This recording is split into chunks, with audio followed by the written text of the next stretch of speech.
Tatang! Tatang! Tang! Bakit ka sumisigaw? Para kang hinahabol ng 10 diablo sa itsura mong yan. Tang! Nabalitaan ko po sa mga taga rito na meron na naman daw po mga nawawalang babae sa Karatig Baryo. Pinag-iingat ng kapitan natin ang mga kababayan dito sa baryo natin. Baka daw po mamaya dito na magawin ang mga yun. Sana naman hindi na umabot dito sa atin ang mga taong nasa likod ng pagdukot sa mga kababaihan. Sino po kaya mga taong yun? May palagay ako na isang malaking grupo ang nasa likod ng mga nangyayaring pagdukot sa mga babae. Ano po kayang gagawin nila sa mga babaeng dinudukot nila? Posibleng pinagbibili nila sa mataas na halaga. Ho? Kawawa naman po pala mga nagiging biktima nila. May mga tao talagang halang ang kaluluwa. Walang pakialam sa kapwa. Basta magtamal lang ng pera. Napatitig na lamang ang binatilyo sa amang nakatiim ang mukha. Ilang buwan na rin ang usap-usapan tungkol sa mga ginagawang pagdukot sa mga kababaihan sa mga baryo ng mga hindi pa nakikilalang mga kalalakihan. Di umano, pinapasok pa ng mga ito ang bawat bahay para lang makakuha ng mga dalagang nais nilang dukutin. Maraming haka-haka ang mga tao na baka daw ibinebenta ang mga kababaihan sa mga banyaga o di kaya dinadala sa mga bahay aliwan. Ngunit wala ni isa makapagturo kung saan dinadala ang mga ito. Basta ang sabi lamang ng mga nakakasaksi, isinasakay ang mga ito sa isang van. Marami tuloy pamilyang nangangamba, kasama na si Namang Baste. Halos naroon kasi sa baryo na yun ang kanilang mga kamag-anak. Pati tuloy si Nonoy, pinaghihigpitan na rin ni Mang Baste sa pag-alis-alis ng bahay. Oh, saan ka na naman pupunta? Di ba sabi ko dito ka lang sa bahay? Diyan lang po, Tang. Magtitira doon lang po ng mga ibon. Ay, huwag ka lang lalayo Ayokong inaabot ka ng gabi sa labas. Opo, Tang. Dito lang po ako sa paligid. Alam mo naman na napakadelikado ng panahon ngayon sa mga tao man o hindi natin kauri. Alam ko naman po yun. Tsaka, lagi naman po ako nag-iingat Naputol ang pag-uusap ng mag-ama nang may tricycle na tumigil malapit sa kanila. Nagkatinginan pa sila at parehong nagtataka kung sino ang sakay noon. Gumuhit naman ang ngiti sa labi ni Nonoy nang makilala ang bumaba sa tricycle. Patakbo pang lumapit ang binatilyo sa bagong dating. Kuya Jeff! Kamusta ka na? Ang tangkad mo na. Ayos lang, kuya. Marapotang. Kaawangan ka ng Diyos. Ay, bakit bigla ata ang pag-uwi mo ngayon dito sa atin? Sa loob ko na lang po ipapaliwanag. Oo nga naman, Tang. Kararating lang ni kuya Hayaan niyo muna siya makapagpahinga. Tara na sa loob kung gano'n. Ay, kumain ka na ba? Opo. Kumain po ako sa bus kanina. Mabuti naman, kuya, naisipan mong dalawin kami dito. Akala ko maghihintay pa kami ng Pasko bago ka namin makita at makasama. Pasensya na kayo kung madalang na ako nakakauwi dito sa atin. Masyado lang kasing abala sa trabaho Naiintindihan naman namin yun. Tiyak na matutuwa ang nanang gwada mo kapag nakita ka. Pinag-uusapan ka pa lang namin ng isang araw Akalain mong uuwi ka pala ngayon? Inakbayan pa ni Jeff ang binatilyo habang papasok sila sa loob ng bahay. Hindi na rin mapalis ang malaking pagkakangiti ni Nonoy. Sa wakas kasi, makakasama na niya ang kanyang paboritong pinsana. Bata pa lang si Jeff nang mamatay ang kanyang mga magulang. Mula nang maulila, ang tiyuhin na nag-aruga at nagparal sa kanya hanggang maging pulis siya. Kasalukuyang nakadestino ang binata sa malayong lugar at madalang lamang umuwi sa kanila. Maging si Aling Guada, tuwang-tuwa na makita ang pamangkin na itinuring na nitong tunay na anak. Pagkatapos ng maikling kumustahan, nagpaalam lang si Aling Guada Huhulihin daw muna nito ang manok para may maipaulam kay Jeff. Nag-abala pa talaga ang inang. Hayaan mo na. Ngayon ka nga lang umuwi dito sa atin eh. Talagang mag-aabala kaming ipagluto ka ng masarap na ulam. Ito nga po namimiss ko kapag nandito ako sa atin eh. Yung pag-aasikaso niyo sa akin. Kung malapit nga lang ang destino mo, mas gusto kong mag-uwian ka na lang dito. Nag-aalala rin kami kasi sa'yo. Sana kuya, magtagal ka dito ha. Samahan mo rin ako magtira doon ng mga ibon. Oo ba? Tsaka magtatagal talaga ako. Sabi mo kanina abala ka sa trabaho. Buti pinayagan ka ng hepe nyo na magbakasyon. Ang totoo po niyan, Tang, suspendido po ako sa trabaho. Ha? Bakit naman? Tsaka ko na lang po ikukwento. Pero isa lang pong natitiyak ko. Wala po akong ginawang masama. Ginampanan ko lang po ang tungkulin ko bilang alagad ng batas. Naniniwala naman ako sa iyo Ang mabuti pa, magpahinga ka muna sa silid ninyo ni Nonoy. Mahaba din na naging biyahe mo, tiyak na pagod ka. At tatawagin ko na lang kayo kapag nakaluto na, ha? Sasamahan na kita kuya. Gusto ko rin makipagkwentuhan sa'yo eh. Tumayo na si Jeff at sumunod na kay Nonoy. Nabakas pa rin ang tuwa sa pagdating niya. Sa loob ng silid, hindi rin naman nakapagpahinga ang binata dahil sa daming tanong ng pinsana. Nung malapit ng magtanghalian, tinawag na sila ni Mang Baste para kumain. Pinagsaluhan nila ang tinolang manok na niluto ni Aling Guada. Habang kumakain, masaya pa silang nagkukwentuhan hanggang mapunta ang usapan sa mga dinudukot na kababaihan sa mga baryo. Talamak nga po ang ganyang gawain ngayon. May hinala kami na isang malaking sindikatong nasa likod ng pagdukot sa mga babae. Nakakatakot na talaga ang panahon ngayon. Biruin niyo, hanggang sa mga liblib na lugar na tahimik at malayo sa gulo, ay nararating na rin ang mga masasamang loob.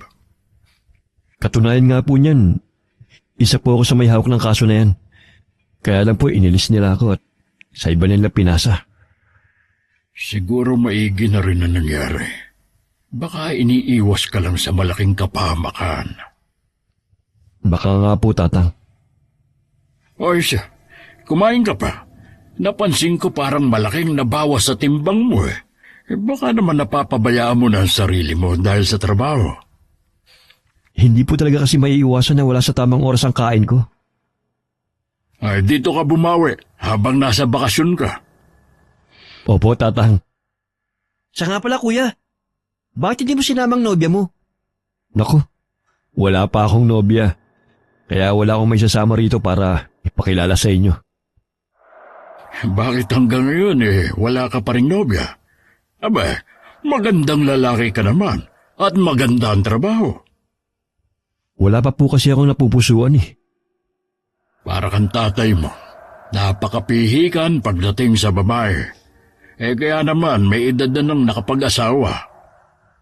Baka habang nandito ka kuya mahanap mo na yung babaeng magpapatibok sa puso mo. Naku, malabong sinasabi mo. Halos lahat ng kadalagahan dito, kilala ko't naging kaibigan. Para ko na lang silang kapatid. Hayaan mo na lang ang kuya mo. Kung talagang may babaeng nakalaan sa kanya, mismong tadhana ang maglalapit sa kanilang dalawa. Nung gabing yun naisipan munang magpahangin sa labas ni Jeff habang nag-iisip. Nahinto lamang siya sa pagbumuni-muni nang makarinig ng mahinang kaluskos sa kanyang likuran. Paglingon niya, ang nakangiting si Nonoy ang palapit sa kanya. Tumabi ang binatilyo sa kanya at saka tumingin sa buwan. Hindi ka rin makatulog kuya? Hindi. Nasanay kasi ako na ganitong oras ay nasa labas pa ako. Naninibago lang siguro ako ngayon. Sana kuya, magtagal ka pa dito sa atin. Namimiss ko na kasi yung dati. Magtatagal talaga ako. Hanggat hindi ako tinatawagan ng hepe namin, hindi ako makakabalik sa trabaho. Mahirap ba ang buhay ng isang pulis? Oo. Pero kung nasa puso mo ang paglilingkod, magiging madali lang sa'yo yun. Bakit mo nga pala tinatanong? Wala naman. Huwag mong sabihin na gusto mo rin maging pulis. Hindi Hindi naman kasi ako kasing tapang mo, kuya eh. Pero gusto ko rin sana. Kasi iniidolo kita noon pa. Hindi naman kailangan maging matapang sa lahat ng oras eh. Basta may puso ka sa pagtulong. Sa totoo lang, kuya, hindi ko pa alam kung ano ang gusto kong kunin na kurso eh. Yung kasing gustong ipakuha sa akin ni Tatang eh, hindi ko naman kursonada. Ganun ba? Pag-isipan mong maigi kung ano ba talagang kukunin mo. Kasi ikaw naman yung mag-aaral eh. Pinag-iisipan ko nga mabuti. Tsaka, iisip ko din kung halimbawa na nasa bahay na ako titira. Walang kasama si Tatang dito. Nasa paligid lang naman ng mga kamag-anak natin eh. Hindi naman nila pababayaan si Tatang kung sakali man na sa bahay ka natitira. Sa bagay nga. Siguro nalulungkot lang din ako dahil mapapalayo ako sa kanila.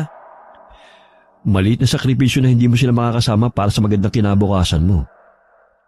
Yun nga ang sabi ni Tatang at Inang sa akin eh. Ayaw din daw nila akong lumaki na walang tinapos. Tama naman sila eh. Tignan mo ko, iginapang nila ang pag-aaral ko dahil ayaw nilang manatili lang ako sa baryo natin. Maswerte nga tayo dahil ganyan sila mag-isip. Ay, oo nga. Lagi ko lang isa sa isip na sila magiging inspirasyon ko para makapagtapos ako ng pag-aaral. Ganyan dapat. Lumalabing na dito. Tara na, pumasok na tayo sa loob. Inakbayan pa ni Jeff ang binatilyo habang papasok sila ng bahay. Ngunit bigla din siyang napahinto sa paglalakad. Nagpalinga-linga siya sa paligid. Pero wala naman siyang naaaninag. Nagtataka naman na nakatitig sa kanya ang pinsan. Ngumiti na lamang siya rito at pumasok na sila sa loob. Kanina pa natutulog ang mag-asawa. Dahil sa probinsyang yon, nasanay na sila na di pa man kalat ang dilim sa labas. Nakasara na ang lahat ng bintana. Kahit nakahiga na hindi pa rin dalawin ng antok si Jeff. Nang sulyapan niya ang pinsana, ay mahimbing na itong natutulog sa kabilang papaga. Hindi rin nagtagala, hinila na rin siya ng antok. Kinabukasan, nagpaalam si Jeff na dadalawin lamang ang mga kaibigan na nakatira din sa baryo na yon. Ang mag-amang Basti at Nonoy naman ay biglang naisipang mangaso sa gubat. Nang mga oras na yon, kanina pa paikot-ikot ang isang van sa isang baryo. May 3 kalalakihang armado ang bumaba sa nakahimpin na van sa di kalayuan. At sa kanila pinasok ang bawat bahay sa baryo na yon. At sa pilit ang kinuha ang mga kababaihan na halos menor de edad. Pagkatapos may isagawa ang maitim na balak, tsaka umalis ang sasakyan sa lugar na yon. Lahat ng yun ay nasaksihan ng mag-ama. Na dahil sa kaabalahan, hindi na nila napansin na napadpad na sila sa iniiwasang baryo na yon. Sa tingin niyo po kaya, Tang, sila na yung napapabalita na dumudukot sa mga babae? Wala nang duda na sila na ngayon. At tara nang umalis sa lugar na ito bago pa tayo abutan ng dilim. Sige po, Tang. Baka maramdaman pa ng mga taga-baryo ang presensya natin. Bakit ba kasi hindi natin namalayan na nakarating na pala tayo sa baryo na ito? Masyado tayong lalibang. Hindi ko nga rin po namalayan eh. Palubog na rin po ang araw, Tang. Bilisan mo na lang. Huwag ka nang lilingon kahit anong marinig mo. Hindi po ba tayo magsusuplong? Wala tayong gagawin na hakbang. Itiko mo na lang ang bibig mo. Wala rin naman mangyayari kung magsusuplong tayo. Tang, parang may sumusunod sa atin. Huwag kang lilingon at bilisan mo ang paglalakad mo. Mahigpit pang hinawakan ni Mang Basti ang itak na nakatali sa kanyang bewang. Si Nonoy naman, dama ang panginginig ng mga tuhod habang sinasabayan ng mabilis na paglalakad ng ama. Sumasabay din sa bilis ng paglalakad ang mabilis na tibok ng mga puso nila. Kulang na lamang na lumundag ang mga yun palabas. Nang matanaw nila ang tulay na nagdurugtong sa baryo na yun, lalo pa nilang binilisan ang paglalakad. Nang makatawid, tsaka lamang sila nakahinga na maluwag. Huwag ka nang magpahinga dyan. Kahit nakatawid na tayo ng tulay, hindi pa rin tayo nakatitiyak sa ating kaligtasan. Opo, Tang. Wala na kayo sumusunod sa atin? Hindi ko alam. Basta wag mo na lang pansinin. Magkunwari ka na lang na wala kang naririnig. Parang malapit na siya sa atin. Saktong lubog na ang araw nang malapit na sila sa bahay nila. Nakatayo naman sa labas ng bahay si Jeff at halatang kanina pa sila hinihintay. Ngumiti pa ang binata, sabay kaway sa kanila. Hindi muna dumiretso sa loob ng bahay ang mag-ama. Lahat ng kasuotan ay hinubad nila at saka sinunog. Nagtataka naman si Jeff sa iginawi nila, pero kinutuban na rin siya na may masamang nangyari sa naging lakad ng mga ito. Kung sakali mang naamoy nila tayo, hindi nila tayo masusundan. Tang, hindi ba natin ipapalam sa mga kababaryo natin ang nasaksihan natin kanina?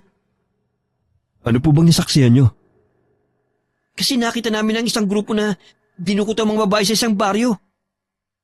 Ibig sabihin, dito naman sila naghahasik ng lagim? Bukas na bukas din ay ipapaalam ko sa mga kababaryo natin na nakita namin para mabigyan sila ng babala. Maiba po ako. Bakit kailangan nyo sunugin ang mga damit nyo? Ano po ba nangyari sa pangangaso nyo? Para hindi masundan ang amoy namin ng mga aswang. Pasensya na po, Tang. Hindi ko po maintindihan ang ibig nyo sabihin eh. Ang grupo ng mga kalalakihan ay sa baryo Maluto dumukot ng mga babae. Oh? Sa baryo na yun sila nanggaling? Oo, doon sa iniiwasan at kinatatakutang baryo na yun. Paano naman po kayo napadpad sa baryo na yun? Hindi lang namin namalayan ni Nonoy na malapit na pala kami sa lugar na yun. Nawili kasi kami ni Tatag sa pagsunod sa isang baboy ramo. Salamat naman ligtas po kayo nakauwi ni Nonoy. Ligtas nga kaming nakauwi. Nasaksihan naman namin ang isang pangyayari na maaaring magdulot sa atin ng kapahamakan.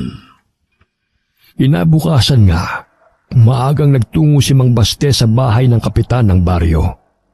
Ipinaalam niya rito ang nasaksihan nilang mag-ama. Maging ang kapitana, kinakitaan ng matinding takot. Mas doble ang takot na naramdaman niya sa susunod na sinabi ni Mang Baste. Nasa baryo Maluto nang galing ang grupo ng mga kalalakihan. Pagkatapos ng pag-uusap nilang yun, nagpatawag ng pagpupulong ang kapitana. Pinulong niya ang lahat ng mga residente sa baryo na yun. Pinag-iingat din sila, hindi lamang sa grupong dumudukot ng mga babae, maging sa mga taong nakatira sa baryo Maluto. Samantala, pinagbawalan naman ni Mang Baste na manirador ang anak na si Nonoy. Mas makakabuti kung dito ka na lang sa bahay. Kahit po araw, hindi ako pwedeng lumabas. Maigi na yung nag-iingat tayo, lalo sa panahon ngayon. Huwag na sanang matigas ang ulo mo. Opo, Tang. Hanggang dito na lang po ako sa bakuran natin. Ay, siya nga pala. Hindi ko yata nakikita ang Kuya Jeff mo. Umalis po siya kanina eh. Pero babalik din naman daw po siya kagad bago dumilim. Sinabi ba niya kung saan siya pupunta? Hindi po eh. Pero tingin ko po, importanteng lakad niyang yun. Mabuti na rin na nandito ang Kuya Jeff mo. Kung sakaling may sumalakay sa atin na alagad ng dilim, panatag ang loob ko dahil nariyan siya. Saktong 5:00 ng hapon, dumating na si Jeff sa bahay. Nang mga oras na yon ay nakapagluto na si Aling Guada ng kanilang hapunan. Nasa labas kasi ang kanilang banggirahan. Kaya sa labis na takot, Maaga nang nagluluto ng hapunan ng babae. Noong gabing yun, hindi mapakali si Nonoy. Maalinsangan kasi ang panahon na tila uulan na. Hindi rin siya dalawin ng antok, kaya bumangon na lamang siya. Natigilan naman siya nang makarinig ng tila mga pabalik-balik na yabag sa labas ng bahay nila. Pinakiramdaman niya yun ng maigi. Doon niya natiyak na yabag nga yun ng paa. Bahagya niyang iniawang ang bintana at saka sumilip sa labas. Ganun na lamang ang takot na naramdaman niya nang makita ang isang malaking aso. Kasing itim ng gabi ang balahibo nito at namumula ang mga mata. Bago pa siya makagawa ng ingay, natakpan na ni Jeff ang kanyang bibig. Hinintay muna nilang makaalis ang nilalang na nasa labas na natitiyak nilang hindi pangkaraniwan. Ang laki namang aso nun. Hindi yun aso.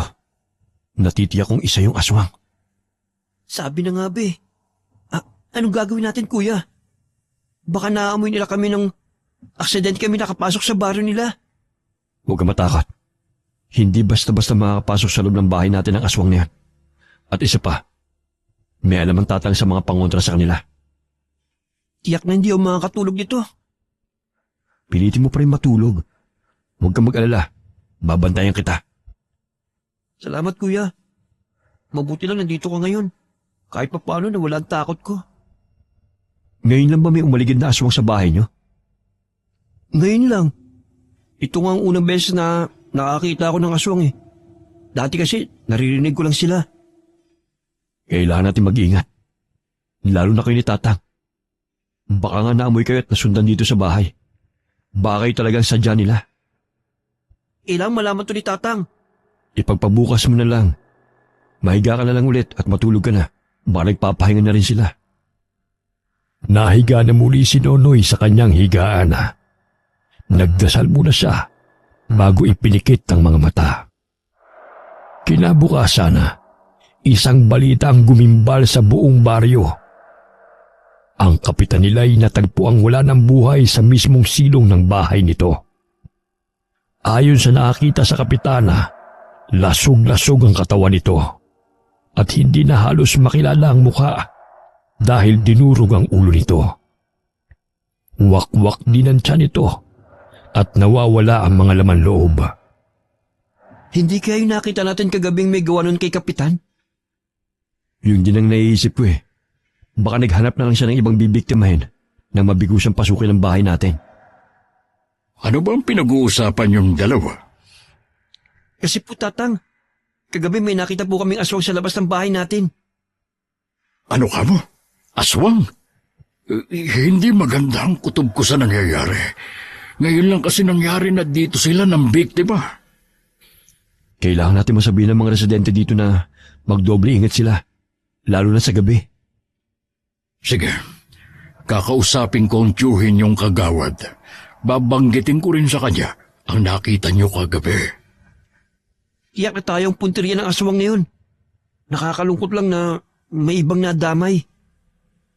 Posible din ang sinasabi mo. Napakabait pa naman ang kapitan natin at maaasahan sa lahat ng oras. Wala na po tayong magagawa pa. Mag-ingat na lang po sana ang lahat ng mga kababaryo natin. Sunod-sunod na gabi pa ang may natatagpo ang mga wala ng buhay na mga katawan na pare-pareho ang pinsala na kanilang tinamo. Pinalot ng matinding takot ang mga residente sa baryo na yon. Ang ilan pa nga sa kanila ay nagsilikas na. Ang iba na walang mapuntahan na natili sa baryo sa kabila ng matinding takot na nararanasan. Nang gabing yun, nasa labas pa ng bahay si Jeff at malalim ang iniisip. Nilapitan naman siya ni Mang Baste para kausapin tungkol sa nangyayari sa kanilang baryo. Alam kong meron kang pinaplano kahit hindi mo sabihin.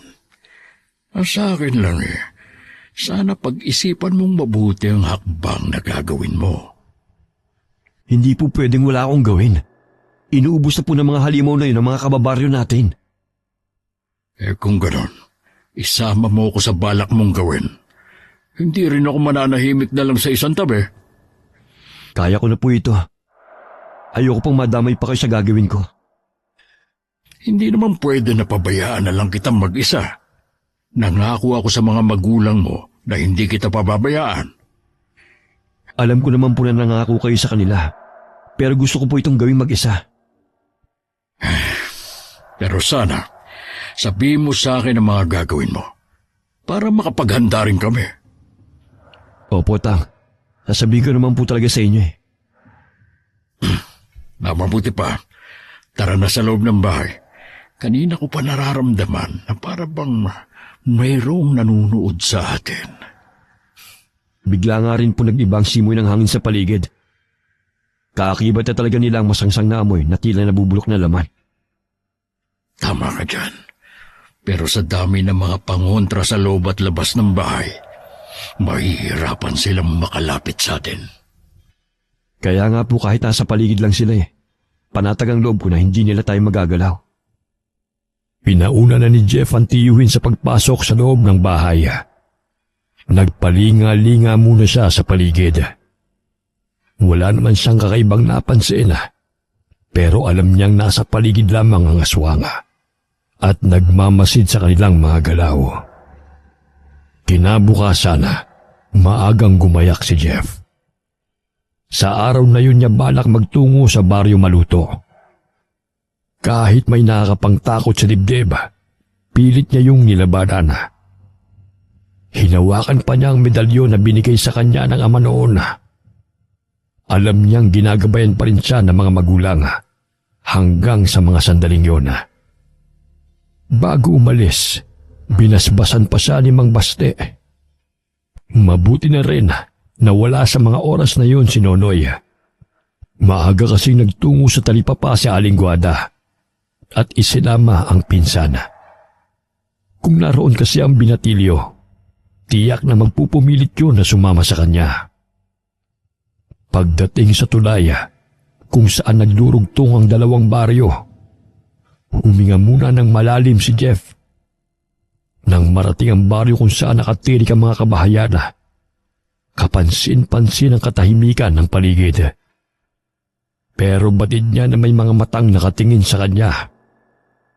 Mula sa likurang bahagi ng bahayan, lumabas doon ang isang babae na hindi nalalayo ang edad sa kanya. Maamo ang mukha nito at malasutla rin ang kutis. Bahagya ring tinatangay ng hangin ang buhok nito. Huminto ito ilang dipang layo sa kanya. Matindi ang pagkakatitig nito sa kanya. Anong kailangan mo, Ginoo? Gusto kong kausapin ang tumatayong leader nyo. Ako ang kapitan ng baryo na to. Sabihin mo na kung ano ang sadya mo. Naparito ako para pakiusapan kayo. Natigilan nyo ng pagkitil sa buhay ng mga kababaryo ko. Sana hindi nyo ginambala ang pananahimik namin para hindi kayo nagugulo ngayon. Hindi kami ang gumambala sa tahimik yung buhay sa baryo na ito. Huwag nyo kaming idamay. Maaari ngang hindi kayo mismo. Pero mga kauri mo sila. Malaki ang atraso nila sa amin. Dinukot nila ang ilan sa mga babae dito sa amin. Sila may atraso sa inyo. Bakit hindi silang hanapin nyo at pagbayarin? Mabangis at nakakatakot man kami. Batid mo na sa gabi lang kami malakas. Limitado rin ang kaalaman namin pagdating sa labas ng baryo na to. Meron ba akong may tutulong? Bakit gusto mo kaming tulungan? Gagawin ko ito para sa mga kababaryo ko. Ayokong ubusin nyo sila. Kung kayo nagnanais ang tahimik na buhay, ganon din kami. Ano ang kaya mong gawin para matulungan kami? Sabi mo nga, limitado ang magagawa nyo sa labas ng baryo nyo. Ako ang kikilos para sa inyo. At maghahanap sa mga dinukot nyong mga kasamahan. Kahit malaya ka pang magawa ang gusto mo, pangkaraniwang tao ka pa rin. Paano mo mahahanap ang mga kadalagahan na dinukot sa aming baryo? Isa akong alagad ng batas. Dati kong hawak ang kaso ng pagdukot sa mga babae. Paano namin natitiyak na tutulungan mo nga kami? May isa akong salita. At isa pa, ang kapalit naman ng tulong ko ay ang kaligtasan ng mga kababaryo ko. Kaya inaasahan ko na makikipagtulungan ka. Lahat gagawin ko. Maibalik lamang ang mga babaeng dinukot sa aming baryo. Nagtagisan pa sila ng titig sa isa't isa. Waring sinusuri ang katotohanan sa bawat salita na kanilang binitiwan. Ilang sandali pa, nagsilabasan na rin sa kanilang bahay ang mga nakatira sa baryo na yun. Lahat sila matalimang ipinupukol na tingin kay Jeff. Inilibot naman ng binata ang tingin niya sa mga ito bago ibinalik sa kaharap. May papangako mo ba na wala na muling magbubuwis ng buhay sa mga kababaryo ko? Hindi ko hawak ang pag-iisip ng mga kasama ko. Pero lahat gagawin ko para pigilan sila. Basta bilisan mo lamang alamin kung saan matatagpuan ang mga dinukot naming kasamahan. Huwag ka mag-alala. Gagawin kong lahat para malaman kung saan sila dinala. Aasahan ko yung mga sinabi mo. Napansin ni Jeff na nagtatago ang araw sa makapal na ulap. Kaya naman naging madilim ang paligid. Nang mapansin niya na mga nakatira roon naging mabangis ang mga aura nila. Nang tignan niya si Hera, kalmado pa rin ito, hindi katulad ng mga kasama. Tumungo si Jeff at saka humakbang paalis sa baryo na yon. Balak sana siyang sundan ng 3 kalalakihan nang pigilan sila ni Hera. Pagdating niya sa bahay, nag-aabang na sa kanya si Mang Baste. Agad na umaliwalas ang mukha nito nang makita siyang paparating. Ano nangyari? Nakausap ko po ang kapitan ng baryo Maluto. Gusto nilang maibalik ang mga kasama nilang dinukot. Kapalit ang katahimikan ng baryo natin. Parang imposible naman ang hinihingi nilang kapalit. Hindi po, Tang. May mga nakalap na rin naman po akong impormasyon tungkol sa grupo na yun dati. Doon ako mag-uumpisa. Magsabi ka lang kung kailangan mo ng tulong. Nandito lang ako. Mabuti pong huwag na lang po kayo makialam. Dumito na lang po kayo sa bahay. Ito lang ang pakatandaan mo. Huwag ka pa rin magtitiwala sa kanila. Iba silang mag-isip kesa sa atin. Tumango naman si Jeff sa sinabi ng tiyuhin. Hindi rin niya maiwasan na mapabuntong hininga habang nakatingin sa kawalan. Para namang tukso na biglang lumitaw ang imahe ng babaeng nakausap niya kanina. May panghihinayang din na hindi niya inadam ang pangalan nito.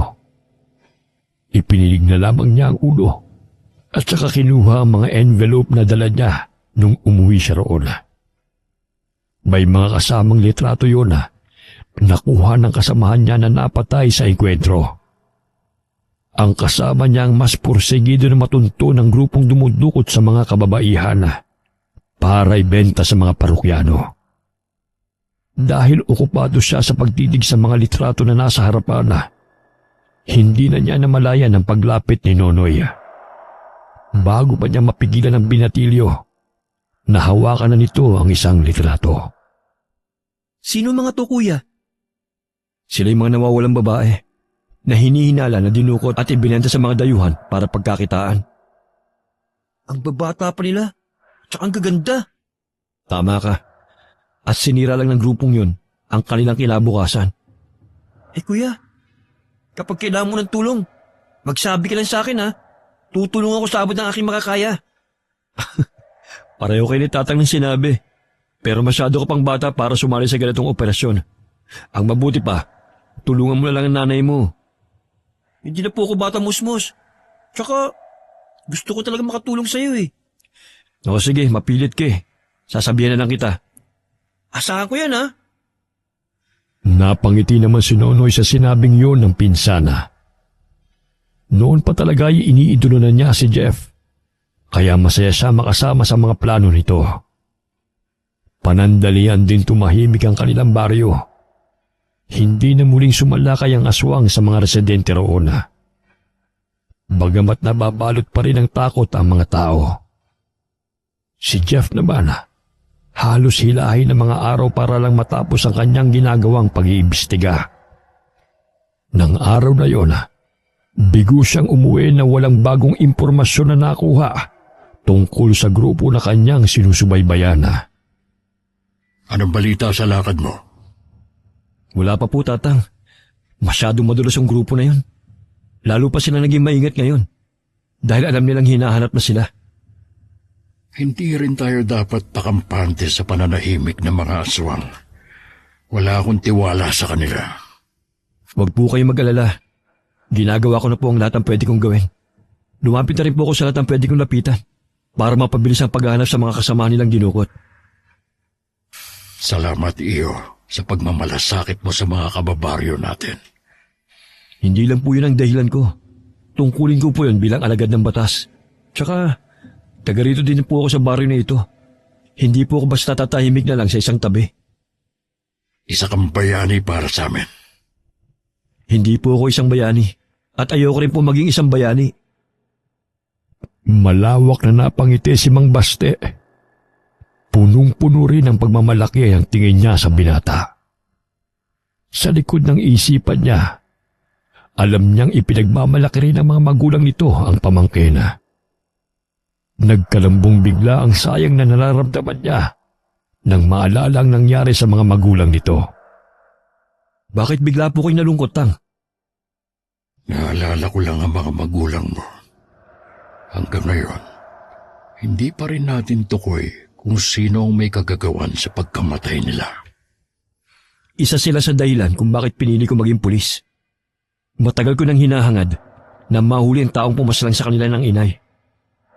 Naalala ko, bago pa malagutan ng hininga ang itay mo sa mga bisig ko, meron siyang sinambit tungkol sa taong responsable sa nangyari sa kanila. Patawarin mo ako. Ngayon ko lang naalala. Ano pong sinabi niyo, Tay? Meron daw pulang balat sa mukha ang taong yon. At yung medalyon na suot mo ay galing sa taong yon. Akala ko po kay Itay ang medalyon na ito. Pasensya ka na kung hindi ko agad sinabi sa'yo. Naisip ko kasi na balang araw, yung medalyon na yan ang magdadala sa'yo sa kung sino ang salarin sa pagkamatay ng mga magulang mo. Naging palaisipan yun kay Jeff. Mula nang magkausap sila ng tiyuhin tungkol sa mga magulang, madalas na siyang nag-iisip. Muling nabuhay din sa dibdib niya ang pagnanais na makaganti sa taong pumatay sa mga magulang. Buong maghapong nasa labas si Jeff. Nakipagkita kasi siya sa isang pinagkakatiwalaang kaibigan para humingi ng tulong. Di ba tinanggal ka na sa kaso na yan? Bakit nanghihingialam ka na naman? Ginagawa ko ito para sa kabutihan ng nakararami. Anong ibig mo sabihin? Mabuti nang hanggang dito lang ang nalalaman mo. Ayokong pati ikaw madamay. Pambihira ka naman. Parang hindi tayo magkaibigan yan eh. Higit pa sa kaibigan ng turing ko sa iyo. Para na rin kitang kapatid. Kaya nga hanggat maaari, mabuti na yung wala kang alam. Okay, sabi mo eh. Huwag ka na magtampo. Hindi ako nagtatampo. O paano, mauna na ako sa'yo. Susunduin ko pa kasi si Missy sa bahay ng mga magulang niya. Mag-iingat ka ha. Salamat ulit dito sa impormasyon na ibinigay mo. Malaking tulong to sa ginagawa kong pag-iimbestiga. Wala yun. Mag-iingat ka rin sa pag-uwi mo ha. At ingatan mo yung mga binigay ko sa'yo. Samantala, sa isang mansyon kung saan dinadala ang mga babaeng dinudukot ng isang grupo, maririnig ang mga iyakan ng mga babae. Bawat pasilyo ay puro mga nakapinid na pinto ang makikita. Napapaligiran din yun ng maraming bantay. Nakatayo ang mansyon sa pinakamataas na gulod na kung saan matatarik ang ibabang bahagi. Maririnig din sa paligid ang malalakas na hampas ng mga alon. Mahirap puntahan ang lugar na yun dahil sa matarik na daan paakyat. Ang tanging paraan para makarating sa tuktok ay ang helicopter na siyang naghahatid sa mga parokyano na bumibili sa mga babae.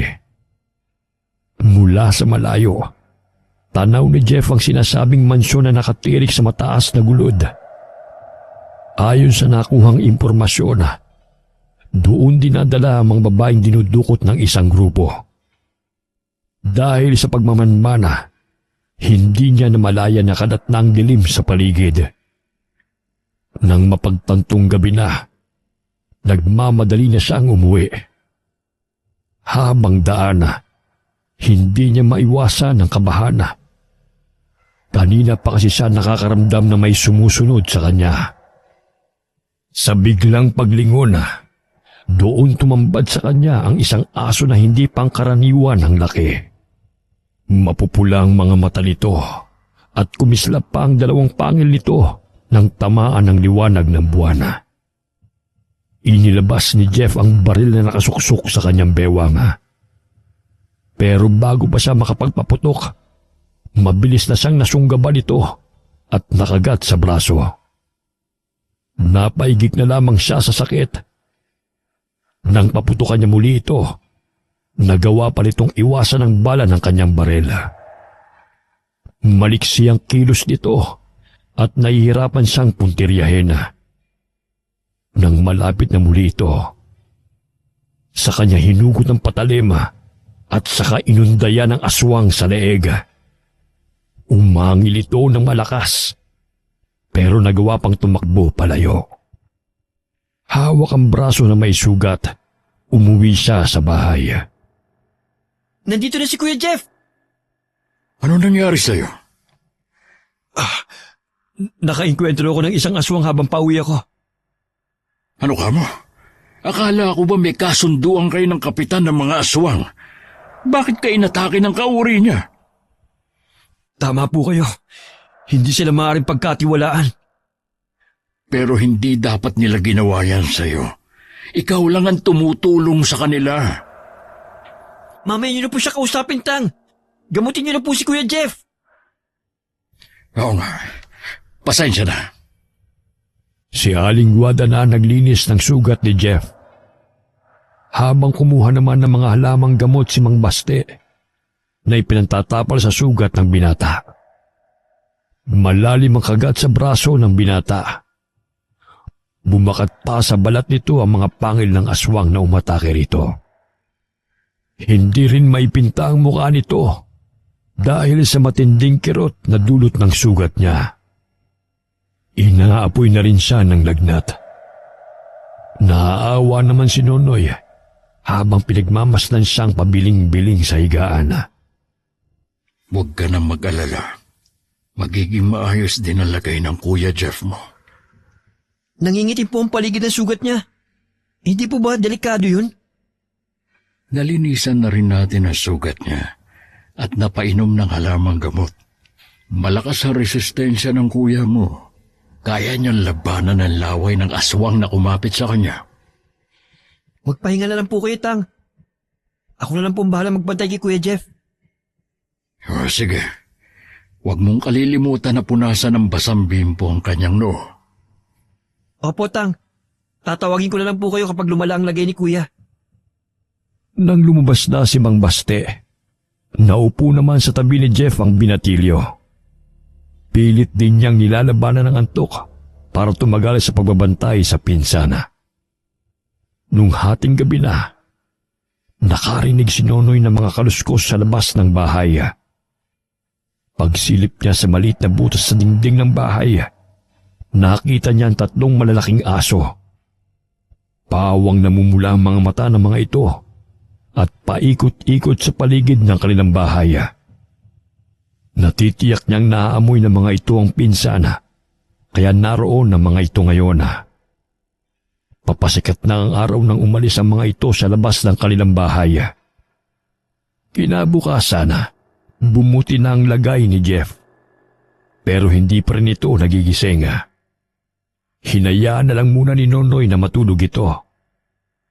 Sa kusina naabutan niya ang kanyang ama. Alam niyo po ba, Tang? May 3 aswang na umaalig sa bahay kagabi. Alam ko, kaya hindi rin ako nakatulog kagabi. Mabuti na lamang, Hindi alam ng nanay mo. Dahil kung hindi, baka pati siya hindi rin nakatulog. Ano kaya ang sadya nila? Hindi ko alam. Pero kailangan natin maghanda. Oo. Si Kuya Jeff nga pala. Wala nang lagnat. Mabuti naman kung ganon. Pero nag-aalala po ako sa sugat niya eh. Para kasing nabubulok ang itsura nito. Ganon talaga ang sugat mula sa aswang. Mamaya papalitan ko yung nakatapal na dahon sa sugat niya. Bandang 10:00 na ng umaga nang magising si Jeff. Pakiramdam niya uhaw na uhaw siya. Kaya bumangon na siya sa pagkakahiga. Napangiwi pa siya nang maramdaman ng kirot sa kanyang braso. Nakita niyang may mga nakatapal doon na mga dahon na. Dahan-dahan na lang siyang lumabas ng silid at nagtungo sa kusina. Nagtaka pa siya nang mapansin na wala ang mga kasama sa bahay. Kumuha na lang siya ng tubig sa pitsel at saka uminom. Dumungaw pa siya sa bintana para tingnan sila, ngunit wala din sila sa bakuran ng bahay. Naupo na lang siya at naghintay sa pagbabalik ng mga ito. Hindi nagtagal. Dumating na rin si Mang Baste at Nonoy. Mabuti naman at gising ka na. Kamusta pakiramdam mo? Ayos na po ako. Saan po kayo nang galing? Sinanggwada po. Nagpaiwan sa bahay ng Tio Tiago mo. Ano pong meron sa bahay nila Tiyo? Ang pinsan mo kasing si Susette, natagpo ang wala ng buhay sa mismong silid nito. Oh? Sinong pumatay sa kanya? Hindi po ba 7 buwan ng buntis si Susette? Sa itsura ng katawan ni Ate Susette, aswang ang pumatay sa kanya. Nawala rin kasi ang sanggol sa tiyan niya eh. Mga hayop sila! Bakit pati si Susette? Ba naman eh, dumalaw lang siya dito sa baryo natin. At may sakit nga si Tio Tiago. Tapos ganun pa ang sinapit niya. Kung ako sa'yo, Jeff, ngayon pa lang, pag-isipan mo na kung tama bang tulungan mo mga yun. Kakausapin ko po ang kapitan nila para makuha ang paliwanag niya sa nangyari. Hindi mo na kailangan makipagkita pa sa kanya. Baka mamaya may masama silang balak sa'yo. Kung hindi po ako makikipagkita, baka mas lalong malaking problema ang kaharapin ng baryo natin. Hindi kita mapapayagan sa kalagayan mong yan. Mahina ka pa. Magtiwala po kayo sa akin. Walang mangyayaring masama sa akin. Sasamahan ko na po siya, Tang. Hindi maaari. Delikado ang pagpunta doon. Ni isa sa inyo, walang pwedeng pumunta. Nagkatinginan na lamang ang magpinsana. Nang araw na yun, kahit hindi pa ayos ang lagay, pinuntahan ni Jeff ang bahay ng tiyuhin. Pagdating doon, naroon na ang selyadong kabaong ng pinsana. Sa galit na nararamdaman, hindi na niya namalayan ang pagkuyom ng kamao. Kinabukasan, habang wala ang tiyuhin, pumuslit si Jeff papuntang baryo Maluto. Malayo pa lang sa bahayan, sinalubong na siya ni Hera. Wala kayong isang salita! Hindi talaga kayo mapagkakatiwalaan! Mga halimaw nga kayo! Ano bang ibig mong sabihin? Huwag ka na magmangmangan pa! Huwag mo kong pagtaasan ng boses. Huwag mong kalilimutan na narito ka sa teritoryo ko. Baka hindi ka na makauwi ng buhay sa inyo. Hindi ako natatakot. Dahil sa ginawa nyo, wala na kayong maaasahang tulong sa akin. May namatay ba sa isa sa mga kababaryo mo? Oo, pinsan kong buntis. At maging ako ay inatake ng aswang. Maniwala ka. Hindi ko alam yan. Paano hindi mo alam? Ikaw ang tumatayong kapitan sa lugar na ito. Aalamin ko kung sino sa mga kasamahan namin ang gumawa nun. Huwag mo lang alamin. Hawakan mo sila ng mga kasama mo para hindi sila makapaminsala. Teka, huwag ka munang umalis. Yun lang sadya ko. May balita ka na ba sa mga kasama naming dinukot? Oo, alam ko na kung saan sila matatagpuan. Pero dahil sa ginawa ng mga kasama mo, hindi nyo na malalaman. Nakikiusap ako sa'yo. Sabihin mo kung nasan sila. Hanggat hindi ko nasisigurong kaligtasan ng mga kababaryo ko, wala akong sasabihin sa'yo. Nang muling humakbang paalis si Jeff, hindi na rin siya pinigilan na Hera. Nang makaalis ang binata, tsaka naman niya hinarap ang mga kasama. Isa-isa niyang tinanong ang mga ito kung sino ang gumawa noon. Isang pamilya naman ang umaming kaagad. Anila, wala namang miyembro ng pamilya nila ang nawawala. Kaya hindi sila kasama sa kasunduan nila kay Jeff. Hindi pinahalata ni Hera na hindi niya nagustuhan ang katwiran ng mga ito. Ipinahiwatig din ang mga ito na gagawin nila ulit ang pag-atake sa kabilang baryo. Kaya isang plano ang naisip ni Hera. Nang mga oras na yun, pinagagalitan ni Mang Baste si Jeff dahil sa kapangahasan na ginawa niya. Mabuti na lang wala nangyari sa'yo sa pagpunta mo doon.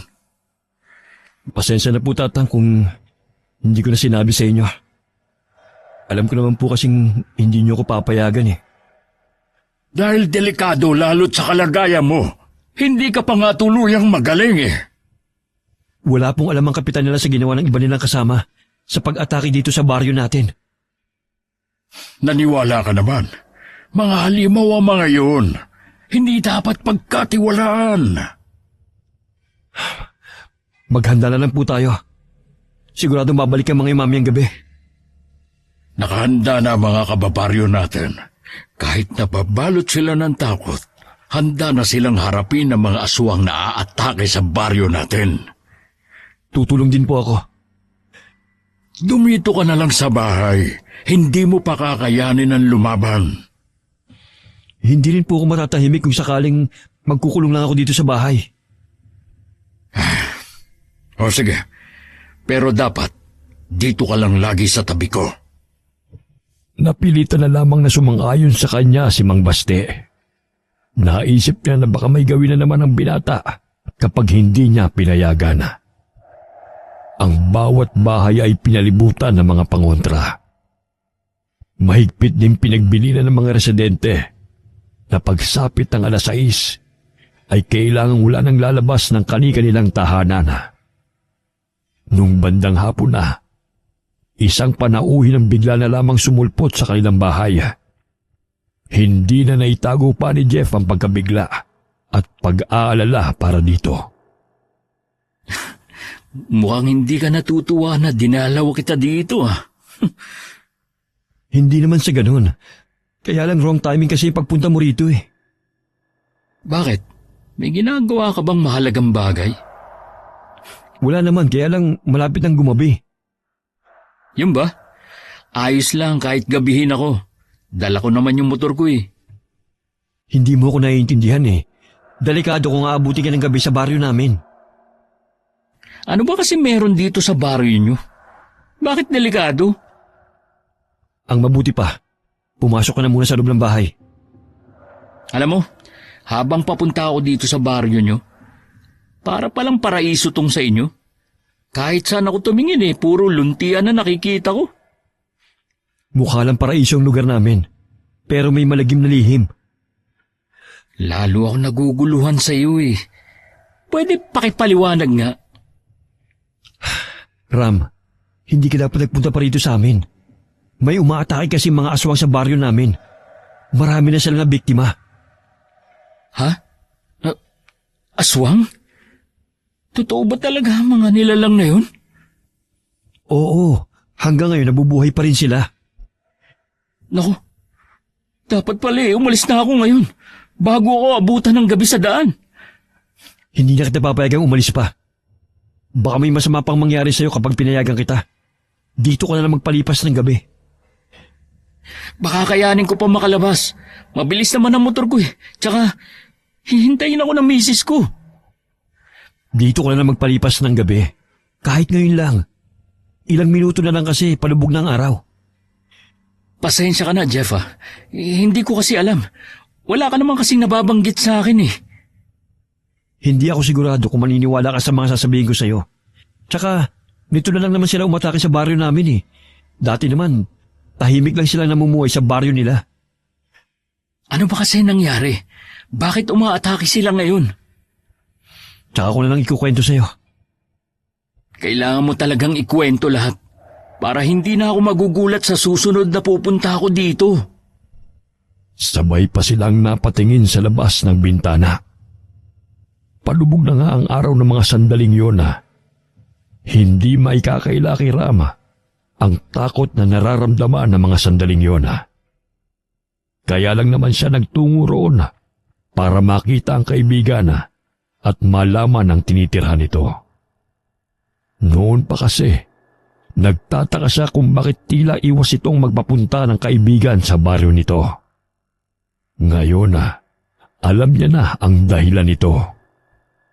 Mainit namang tinanggap ng mag-asawang Baste at Guada si Rama. Gayun din si Nonoy na hinunta kaagad ang bisita. Dapat, pagdadalaw ko dito sa amin, sa umaga. Hindi yung pahapon na. Hindi ko kasi alam eh. Gusto ko lang sana kasing sorpresahin ang pinsa mo. Hindi ko alam na ako pala masusurpresa. Tahimik naman dati ang baryo namin eh. Nagsimula lang naman umatake yung mga aswang nung dukutin ang mga babae sa baryo nila. Sa amin sila naghihigante. Nabanggit nga ni Jeff ang bagay na yan. Ngayon alam ko na kung bakit porsigido siyang mahuli ang grupo na yon. Sana nga mahanap na sila. Nakakaawa din ang ibang biktima nila eh. Huwag ka mag-alala. Alam na rin namin kung saan dinadala ang mga babaeng dinudukot nila. Kailangan lang namin ng magandang plano. Salamat naman pala kung ganun. Marami pang napag-usapan ng dalawa. Unang paghaharap pa lamang nila, magaan na ang loob nila sa isa't isa. Naliwanagan na rin si Ram sa lahat ng mga naglalarong katanungan sa kanyang isipan. Habang lumalalim ang gabi, pare-pareho silang hindi mapakali ng mga sandaling yon. Ang mag-asawa'y nagpaalam ng papasok sa kanilang silid. Naiwan naman ang 3 lalaki sa sala. Sa di kalayuan, maririnig ang isang alulunga. Nagkatinginan pa silang 3 bago tumayo si Jeff para sumilip sa labas ng bahay. May nakita ka ba sa labas? Oo. Nandiyan lang sila sa labas. Anong gagawin natin? Baka pasukin tayo dito sa loob ng bahay. Nonoy, ikaw na munang bahala rito. Anong gagawin mo? Lalabasin ko lang sila. Aalamin ko na kung anong kailangan nila. Hindi ka ba natatakot? Baka mamaya pagkalabas mo agad kang sunggaban at lapain. Tama si Kuya Ram. Nakalimutan mo na bang sinabi ni Tatang? Hindi pwedeng habang buhay na lang tayong matatakot. Dito lang kayo. Sasama na ako sa'yo. Alangan naman na pabayaan kita. Humanda ka lang sa pwedeng mangyari. Sa labas, naroon muli ang 3 malalaking aso. Paikot-ikot sila sa paligid ng bahay. Nang lumabas sila ng bahay, sumalubong sa kanila ang malamig na simoy ng hangin na may masangsang na amoy. Nakatitig din sa kanila ang 3 nilalang na may mapupulang mga mata. Tumulo pa ang laway ng isa sa kanila na tila ba't takam na sa kanila. Umangil ang mga yun at pumorma na tila aatake. Nanginginig naman ang kamay na inilabas ni Ram ang baril nito at saka iniumang sa kanila. Bago man sila makagawa ng hakbanga, isang malaking baboy ramo ang humahangos na dumating. Sinugod nito ang 3 malalaking itim na aso. Pinaligiran naman ito ng 3 habang malakas na umaangil. Sa isang iglap, nagbago ang anyo ng baboy ramo. Pumalik ito sa totoong anyo nito bilang aswang na bangkilana. Mayroon itong pakpak na kahalintulad ng isang panike at may mahabang kuko. Nang makilala ito ng 3 aswang, Akmang tatakbo ang mga ito palayo. Pero nahabol ito at saka mabilis na dinukot ang mga puso nila. Nang humarap ang bangkilan sa magkaibigan, hawak pa sa isang kamay nito ang 3 pusong patuloy sa pagtibok. Siguro naman amanos na tayo. Kahit maubos pa kayo, hindi nyo na maibabalik yung mga inosenteng taong pinatay ng mga kasamahan mo. Jeff, kilala mo siya? Oo, siya ang kapitan ng baryo kung saan puro aswang ang naninirahan. Sa baryo nila mayroon dinukot ang mga babae. Ako na ang humihingi ng dispensa sa ginawa ng mga kasama ko. Tinitiyak ko sa'yo na hindi na to mauulit pa. Aasahan ko salita mo. Ngayon, sabihin mo naman sa amin kung ano na ang balita sa paghahanap mo sa mga kasamahan namin. Ang totoo niyan, alam ko na kung saan sila matatagpuan. Talaga? Saan? Sa isang mataas na gulod na napapalibutan ng bangin. Hindi basta-basta mapupuntahan ang lugar. Doon nila dinala ang kapatid ko at ang iba pa. May kapatid ka pala sa kanila. Ngayon alam ko na kung bakit gano'n ang kasidhiyang pagnanais mong mahanap sila. Kahit hindi pa nila kasama ang kapatid ko, hahanapin ko pa rin sila bilang tumatay yung leader ng aming baryo. Hindi ko sila maaaring pabayaan. Pwedeng makisabat. Kung aswang kayo, sa tingin ko madali para sa inyo na puntahan ng lugar na yon. Kumpara sa aming mga pangkaraniwang tao lang. Kahit saang lupalop pa yan, pupuntahan namin. Kailangan lang namin ng eksaktong lugar. Sa palagay ko, malaking tulong ang magagawa nyo kung sasama kayo sa operasyon. Sasama talaga kami. Sabihan nyo lang ako kung kailan. Hindi na hinintay ni Hera na makasagot ang isa sa kanila. Agad na rin siyang umalis sa lugar na yon. Nasundan pa siya ng tingin ni Jeff. Nananatiling blanko ang ekspresyon ng mukha. Lingid sa kanila. Narinig at nakita lahat ni Mang Baste ang nangyari. Ang akala ko kapag sinabing aswang, mga nakakatakot ang mga itsura. Bakit ang isang yun ay parang Diyosa sa ganda? Isa siyang bangkilan. Oh? Nandiyan po pala kayo? Bangkilan po? Ano pong klaseng aswang siya? Sila ay mga magagandang dilag mula sa hanay ng mga kadatuan. May kakayanan silang mag-anyong aso, baboy ramo, ibon, o kahit anong nilalang ng dilim. Higit din silang nakatataas kumpara sa ibang uri ng aswang. Hindi na nga ako makahinga kanina habang pinapanood ang ginagawa niya. Huwag kayong magpapadala sa angking ganda niya at husay. Ginagamit din nila yon para makapanlin lang sa kanilang bibiktimahin. Ganun po ba? Ay, mabuti pa pumasok na tayo. Naghanda ang asawa ko ng kape. Tsak naman daw kasing hindi na tayo makakatulog nito. Kinabukasan maagang umalis si Rama. Sa kabila ng karanasan nito, gusto pa rin bumalik ng lalaki sa baryo nila. Nagpahayag din ito ng kahandaan sa gagawin nilang misyon sa pagliligtas sa mga babaeng dinukot. Nang makaalis ang kaibigan, umalis naman si Jeff papuntang kabilang baryo. Agad siyang sinalubong ni Hera. Mukhang nawiwili ka ng pumunto sa baryo namin Gusto lang kita makausap. Tungkol ba sa sinabi mo kagabi? Oo. Anumang oras, pwede na tayong pumunta sa sinasabi ko siyang pinagdalan ng kapatid mo at ang iba pa. Hindi mo na kailangan samahan pa kami. Kaya na namin yun ng mga kasama ko. Sapat na ang mga naitulong mo. Kailangan ko rin sumama.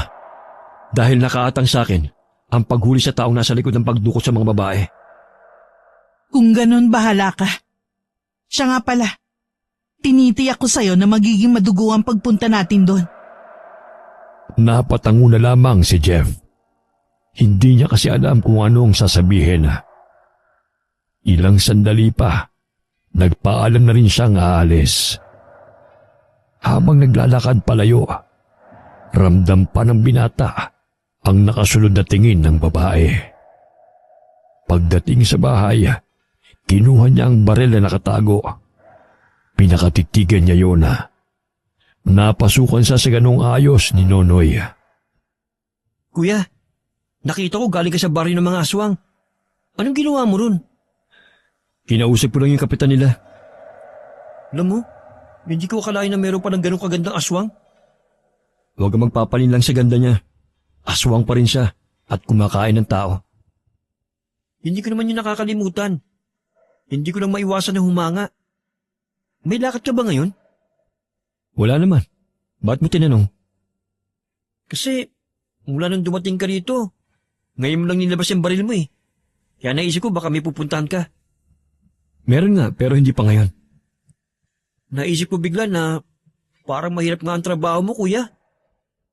Ayaw mo na bang maging pulis? Akala ko pa naman susunod ka sa epak ko. Parang aga-alangan na ako eh. Siguro naman, hindi lang sa pagpupulis na ipapakita ang tapang. Oo naman. Ngayon pa nga lang bilib na ako sa pinapakita mong tapang eh. Siyempre naman, manayata ako kay tatang na matapang din. Ginulo pa ni Jeff ang buhok ng binatilyo. Nagkwentuhan muna sila nito gaya ng ginagawa nila. May palagay kasi siya na darating ang panahon na hindi na nila yun magagawa pa. Mula nang mawala ang tatlong aswang, muling nanumbalik ang katahimikan sa baryo nila. Naging normal na muli ang pamumuhay ng mga taga roon. Si Jeff naman, hinihintay lang ang araw na napag-usapan kung kailan nila papasukin ang mansyon. Pipindasal niya na sana magtagumpay sila sa misyon nila. Hindi biro kasi ang kakaharapin nilang mga kalaban. Samantala, sa ilalim ng buwan, pinupulong ni Hera ang mga kababaryo niya sa plano nilang paglusob sa mansyon. Lahat ay sumisigaw at nasasabik na sa gabing yun. Dumating ang sandaling pinakahihintay ng lahat. Sa ibaba ng gulod ay naroon ang lahat. Hindi maiwasan ni Jeff ang kilabutan sa nakikitang tanawin sa paligid. Daan-daan kasing aswang ang kasama nila.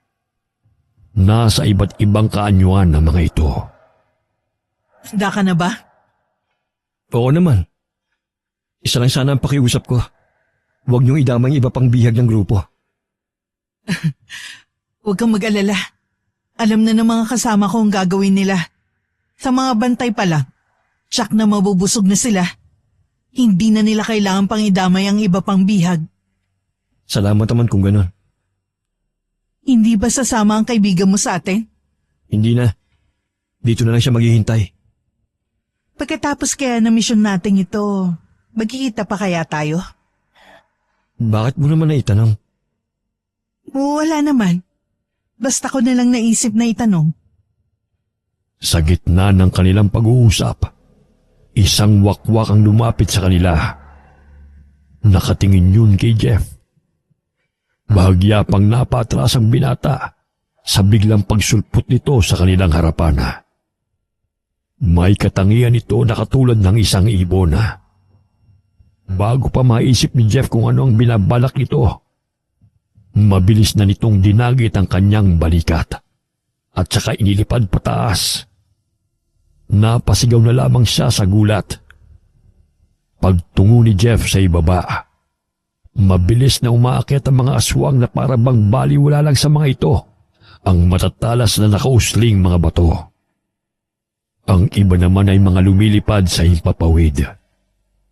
Nang maibaba siya sa isang pasilyo, agad siyang nagtago para hindi makita ng mga bantay. Ilang sandali pa, dumating na rin si Hera. Gaya ng nakuhang impormasyon ni Ram, mas maraming tao ngayon. Pupunta rin daw ang pinakalider ng grupo na ito. Mabuti kung ganun. Dahil sa araw na to, uubusin namin sila. Magpepiesta kami ngayong gabi. Huwag mo nang kakalimutan ang pinag-usapan natin ha. Oo naman. Asahan mong walang masasaktan ng mga bihag. Mabilis silang nagkubli nang makarinig ng mga paparating na yabaga palapit sa kanilang kinaroroonan. Isang lalaking may magarang kasuotan ang naglalakad kasama ng mga bantay nito. Bakas sa mukha nito ang matinding galit. Napatitig ng husto rito si Jeff. May pulang balat kasi ang mukha nito. Biglang sumagi sa kanya ang sinabi ng tiyuhin niya. Hanggang makapasok ang mga yun sa isang silid, nakasunod pa rin ang tingin dito ni Jeff. Siya kaya ang leader nila? Siya na nga siguro. Tugma kasi sa description ibinigay ni Ram tungkol sa itsura ng leader ng grupo. Naririnig mo ba yon? Yung bang huli ng isang ibon? Oo. Yun na ang hudyat para lipulin sila. Ako nang bahala sa leader nila. May kailangan din kasi akong malaman. Sige, magkita na lang tayo mamaya. Ilang sandali pa, maririnig na sa buong paligid ang sari-saring ingaya na nagmumula sa angil at sigawan ng mga tao. Kabi-kabila rin ang mga putok ng mga barela. Si Jeff naman, nang makitang lumabas ang mga bantay ng lalaking may pulang marka sa mukha, pumasok siya roon habang nakataas ang barela. Nagulat pa ang lalaki sa bigla niyang pagpasok. Tinanggal niya ang kwintas at saka ipinakita sa lalaking namumutla sa takot. Nang oras na yon, nasagot na rin ang katanungan kung sino ang pumatay sa kanyang mga magulang. Yun ang lalaki sa kanyang harapan. Hindi pa man niya naipuputok ang barela. Agad na itong pinagpiestahan ng mga aswang na hayok sa laman. Nakaririnding sigaw nito ang maririnig sa apat na sulok ng kwarto na yon. Tumalikod na lamang siya at saka hinanap ang iba pang mga bihag. Nadaanan pa niya ang mga nagkalat na mga lasog-lasog na katawan sa bawat pasilyo. Malapit sa may hagdana, abala naman si Hera sa pagngasab sa biktima nito. Iniiwas na lamang ni Jeff ang tingin dito. Gaya ng sinabi ni Hera, nagpiesta nga sila. Dahil sa dami ng mga kinain nilang karne ng tao. Sumisilip na ang haring araw nang bumalik sa dating anyo ang mga aswang na kasama ni Jeff.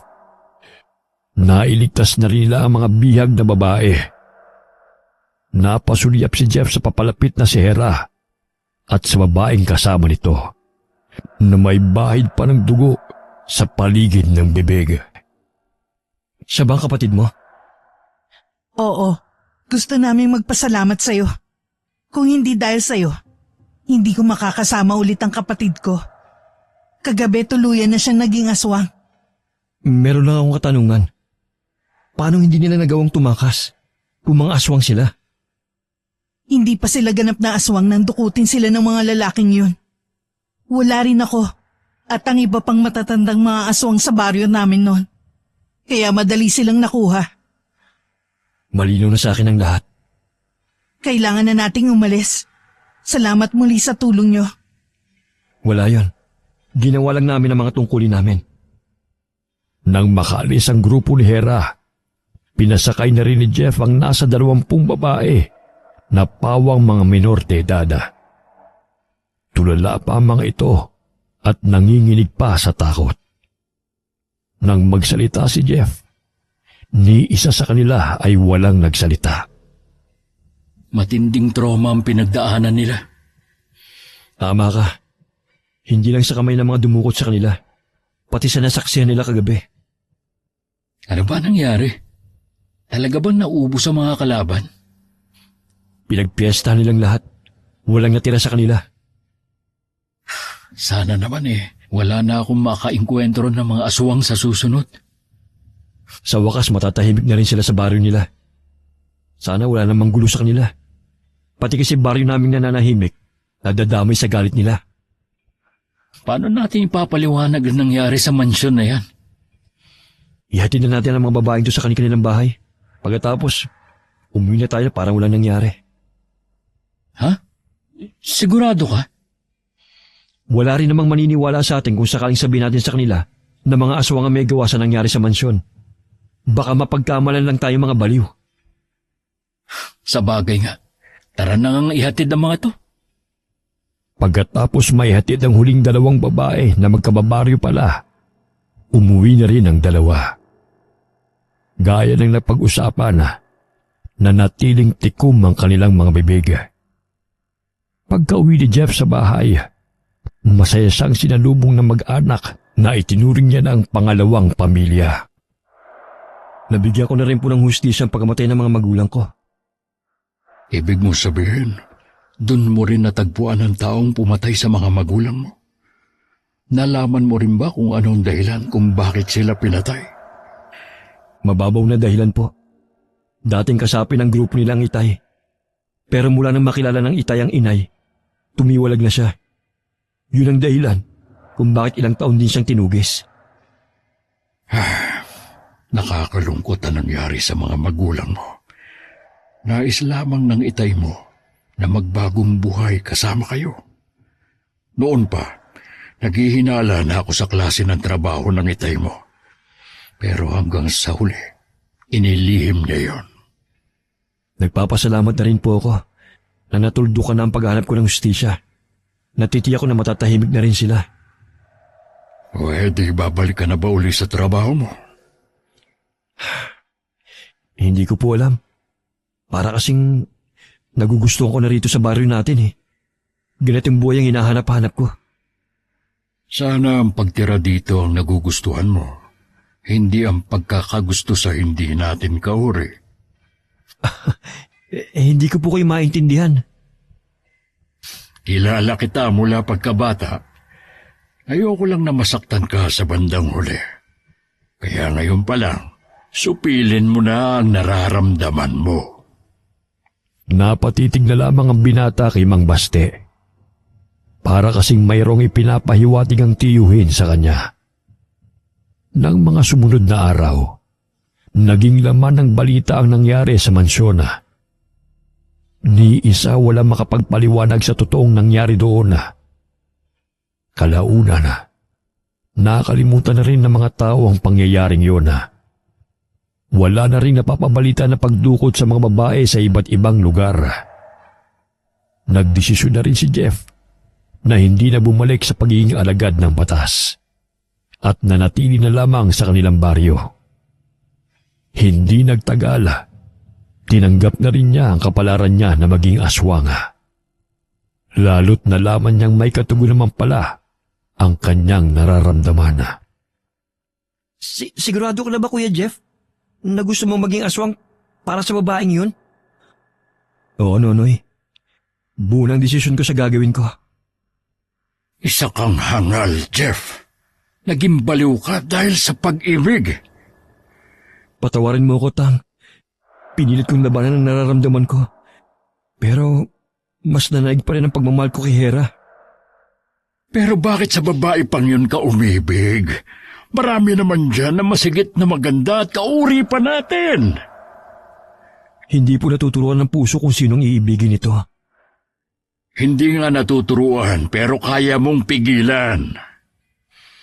Masakit din po sa akin na suwiin kayo. Kaya lang po, kaligayahan ko na po nakasalalay dito. Sana po maintindihan niyo ako. Sana maging masaya ka sa buhay na pinili mo. Tang, sandali lang po. Huwag muna kayo umalis. Hayaan mo na siya, Kuya Jeff. Kakausapin ko na lang siya mamaya. Masyado lang talaga nasaktan ng tatang sa ginawa mong desisyon. Galit ka rin ba sa akin, Noy? Hindi ako galit sa'yo. Mahirap maunawaan ang ginawa mo. Pero naiintindihan kita. Hindi ko nga lang natitiyak kung magkikita pa ba tayo kapag umalis ka na. Nariyan lang ang baryo Maluto. Ano mang oras pwede kang pumunta. Malungkot lang nang umiti si Nonoy. Kahit tulay lang ang nagdudugtong sa dalawang baryo. Alam niya oras sa doon na tumira ang pinsana. Hindi niya na ito makikita pa kahit kailan. Nang umalis si Jeff ng araw na yon, labis na nalungkot ang buong pamilya ni Mang Baste. Hindi kasi nila akalain Naiiwan sila nito para sa babaeng bangkilan. May kakayanan ng bangkilan na gawing aswang ang isang tao sa pamamagitan ng paghalik dito at pagsasali ng itim na perlas. Para matanggap si Jeff sa baryo nila, kailangan itong maging kauri nila. Isang linggo na rin mula nang umalis si Jeff. Labis pa ring nalulungkot si Nonoy. Gustuhin man niyang tumawid sa kabilang baryo, mahigpit naman siyang pinagbabawalan ng ama. Kumusta na kaya si Kuya Jeff? Huwag mo na siyang babanggitin pa kahit kailan. Hindi na natin siya kauri. Ibig lang sabihin, hindi na rin natin siya kapamilya. Nagmahal lang po si Kuya Jeff. Yun lang naging kasalanan niya. Labis lang siya nabighani sa ganda ng babaeng yun. Pero hindi yun tunay na pag-ibig. Kahit ano pa po, wala na po tayong magagawa pa. Nandun na siya sa baryo ng mga aswang. Kaya nga kalimutan mo na siya. Batid ni Nonoy na kaya lamang yun nasabi ng ama dahil nagdaramdam pa rin ito sa pinsana. Nang sumunod na umaga, nagulat si Nonoy nang makita ang tulay na sira na. Nang tanungin niya ang ama, ang tanging sagot nito ay mabuti nang wala nang maging dahilan si Jeff na bumalik sa baryo nila. Samantala, nakarating naman kay Jeff ang nangyari sa tulay. Sinadya di mo nung sirain ng tulay para wala ka ng dahilan para bumalik sa baryo ninyo. Matindi pa rin ang tampo sa akin ni Tatang. Naunawaan ko naman siya eh. Pero sana, mapatawad pa rin niya ako.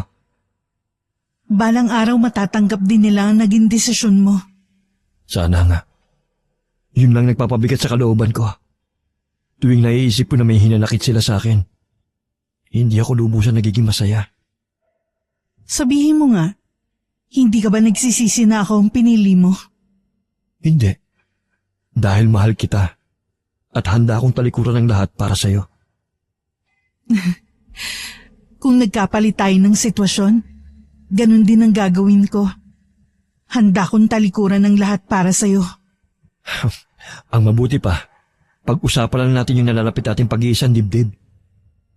Makakaasa ka na lahat makikiisa sa atin. Sa kabilugan ng buwan magaganap ang pag-iisang dibdib natin. Sobrang saya ko. Parang gusto ko nang hilahin ng mga araw. Sa pamamagitan ng seremonyas na ginagawa nila, saksi ang mga nakatira sa baryo na yun at ganun din ang buwan at mga bituin sa langit sa pag-iisang dibdib ng dalawa. Sa paglipas ng mga taon napuno man ng maraming pagsubok ang kanilang pagsasama dahil sa pagiging dating tao ni Jeff. Lahat ng yun ay nalampasan nilang dalawa. Mula rin nang nanirahan si Jeff sa baryo Maluto, nawala na rin siya ng balita sa labas ng baryo. Tuluyan na rin niyang pinutol ang ugnayan niya sa pamilya. Wakas.